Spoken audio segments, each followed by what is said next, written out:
Winter sowing is one of the easiest ways to start seeds. No grow lights, no daily watering, and no hardening off. But what if I told you there's an even easier way to do it without cutting up a bunch of plastic milk jugs?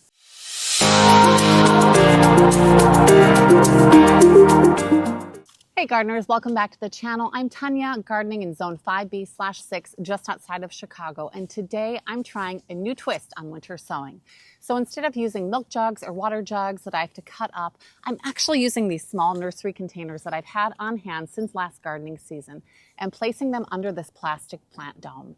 This will give me more control over plant spacing, making transplanting easier, and even serving a dual purpose in my garden as a crop cover later on in the fall when it gets cool. I'll also be sharing the cold hardy flowers that I'm planting today and why winter sowing is such a huge money saver. Let's get started. So if you've never tried winter sowing before, it's one of my favorite ways to start seeds. Normally when you start indoors, you need grow lights, seedling trays, heat mats, and constant watering, sometimes up to 2 or even 3 times a day, depending on the seed and how dry the soil is. But with winter sowing, the seeds stay outside in mini greenhouses, just like this one, getting natural cold stratification or cold period, and then germinating when they're ready. Just like they would in nature, it's such a low maintenance way to get seeds started, and you don't really need to worry about hardening off seedlings or constantly having to water them. This is really a hands-off method. This is one example of a winter sowing jug that I did, and as you can see here, it's rock solid just from being outside. And this container nicely insulates these seedlings and really creates that greenhouse effect, allowing precipitation to get in the top. Now, most people use these milk jugs or water jugs for winter sowing, and while they work, I'll be honest, cutting and prepping these jugs in the winter feels like a big chore to me. I'm not really excited to do it. And honestly, our family doesn't use these, so I often have to kind of go out of my way to get my hands on containers like these. So, using the nursery containers with this plastic dome, I think will be much more easier and effective and efficient for me, especially on those colder days when I just want to get planting without all the extra prep work. And there's another big advantage to using the small nursery containers under the dome. It gives me much more control over plant spacing. So if you've ever tried to separate seedlings from one of these containers, you'll know that sometimes the plants grow together in a clump because it's really hard to plant like an individual cell in one large container. And then we have to separate the seeds, disentangle them, and it gets to be quite a mess. And sometimes that leaves the plants quite shocked. So with the individual plants, or the individual pots, I'll be able to space the plants out properly from the start, and then transplanting them hopefully will be a breeze when it comes that time. These plastic domes actually serve another purpose too. They are plant covers. I use these domes to protect my hydrangea serratas in the fall since those grow on old wood, and I really wanted to protect them from that bitter cold we get here in the Midwest. And as far as winter sowing goes, they're not only insulating the seedlings, but they're also going to protect them from excess moisture, which we also get here as the temperatures warm up and then the rainfall increases.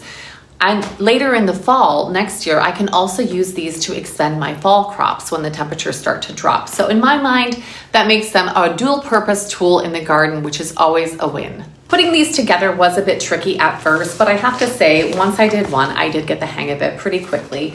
What I like about these is that they do come with these ties, so I can easily tie it to the flexible metal in here that I had to insert. And they also have these vents. So I can roll this up, allowing air circulation and precipitation to get in while still insulating the plant inside. So it really is a nice greenhouse effect, and they're quite large. So they can fit a large shrub like a hydrangea or, smaller seedlings if that's what you're going for. I'm excited to see how this works in the garden, and I'll definitely keep you updated. For now, I think it's a great option for winter sowing, easy to use once you've figured it out, and super practical for the small nursery containers I'm using. You don't need any fancy seed starting mix for this. You can just use regular old potting soil. It's simple, effective, and it requires way less effort than indoor seed starting. So with winter sowing, I won't have to water these like I do with my seedlings under light. So these will be placed under this dome here. Now, since this doesn't have a hole on top, I won't be getting the same amount of precipitation as it would if it were in a water jug container. But since it does have these vents here, I feel like there would get enough rain in here to at least moisten the soil, and I don't mind going out once a week or so and watering them if the soil does look dry. That's way less work for me than cutting all of these up and taping them right at the beginning of the season. So in my mind, it's still a win, and then I can still use this as a dual purpose container later on in the gardening season. First up, I have English lavender. This is a true English lavender, an heirloom variety, and English lavender is perfect for my location. I live in a fairly humid environment that gets quite a bit of rainfall, and typically lavender likes dry conditions, but English lavender is suited for England where they get a lot of rainfall there. So I'm hopeful that this one will take off in my garden. I've had this one in the past, but I did have it in more of a wet location and I did succumb to root rot. So I do need to be mindful of this where I place it in my garden, but I did have success winter sowing this in the past. This one does get about 18 to 24 inches tall, so a sizable shrub.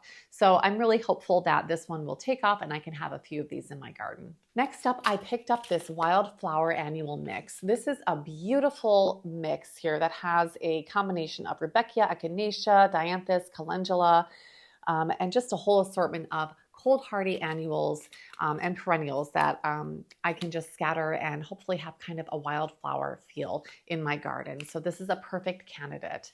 And what's nice about this variety is that it has a whole mix of plants. So, you know, if some of them are perennials and they take and are successful in my garden, I might have an assortment that I can choose from and then divide year over year. That's the great thing with planting perennials, is that I can have plants really in perpetuity because I can just keep dividing them year after year. Next up, I have Rocky Mountain Blue Columbine. This is a beautiful blue purple color, and Columbine is native to North America, typically in higher elevations. They grow really well there, but they do very well here at a lower elevation. So I'm excited for this one. Now, Columbine will only get the foliage this year, and I'll enjoy the blooms next year. So it is one of those that really focuses on foliage and root development in the first year, and then blooms its second. And next up, I have Sweet William, otherwise known as Dianthus. This is a biennial and it takes 2 years to complete its cycle. So it grows the foliage in the first year, overwinters, and then blooms that second year. So winter sowing is a great way to get these established early so they'll be ready for next year's second bloom. These grow right around 2 feet tall, quite tall actually, and they have a really pretty light pink lining on the petal and the exterior of it. It's just really pretty.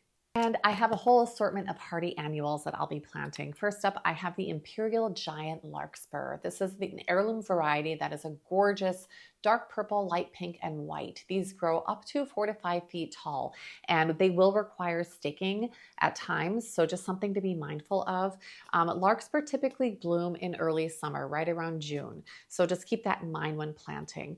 So I'm really excited to have these, and they do require that cold stratification period, so it's a perfect candidate for winter sowing. And here we have Verbena, otherwise known as Brazilian vervain. This is a great annual to have. It is constantly in bloom. It's just gorgeous.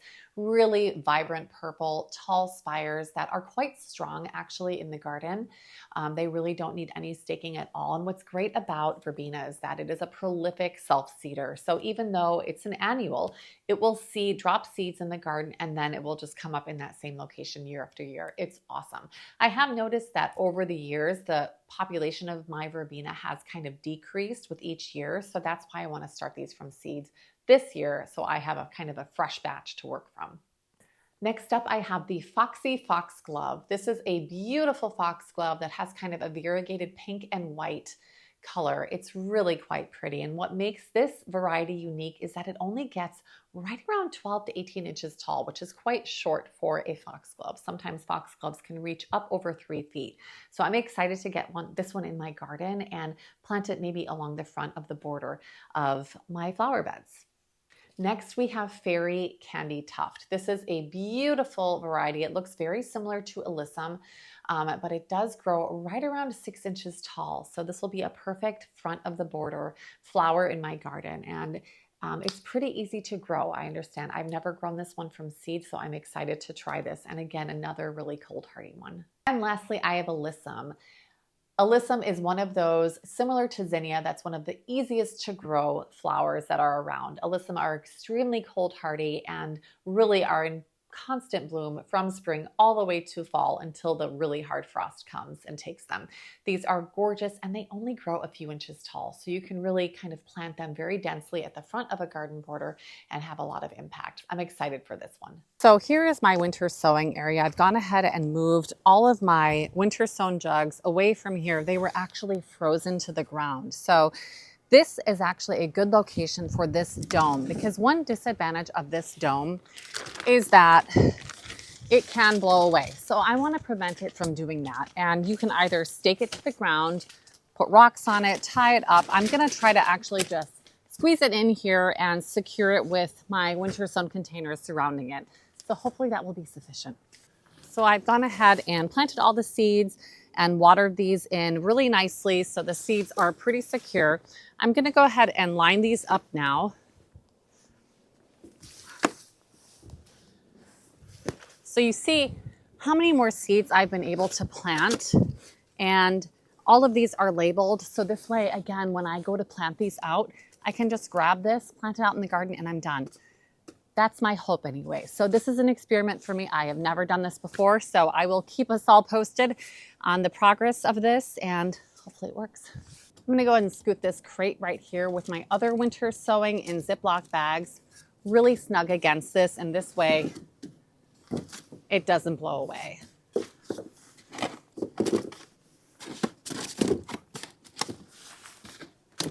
So here are the nursery containers all tucked in into the dome. The dome is really secured nicely against my railing. The crate with my other winter sown seeds in a Ziploc bag are really pushing against the dome, and these winter sown containers are also really pushing against it. So I feel good about it, but you could also stake this down, put rocks against it, anything to really anchor it in place. I'm really hopeful that it will work, and I'll keep us all updated on the progress of this. And if anything, if the seedlings get too dry, I can always come out here and water them in a little bit. And if I find that it gets too cold, I can always lower this vent. All in all, I'm really happy with this. Winter sowing is such a game changer for getting a jump on your garden, especially when it comes to saving money. Nursery plants can sometimes be $10, $20, even more. So why buy expensive plants when you can start them for just a few dollars for seed? And of course, this dome here is an initial investment, but it wasn't that much money. Once I have it, I know I can save it and store it for future use. So let me know in the comments if you're going to try it and what you're going to plant. Don't forget to like and subscribe for more gardening tips, and happy planting, friends. I'll see you in the next video. Bye.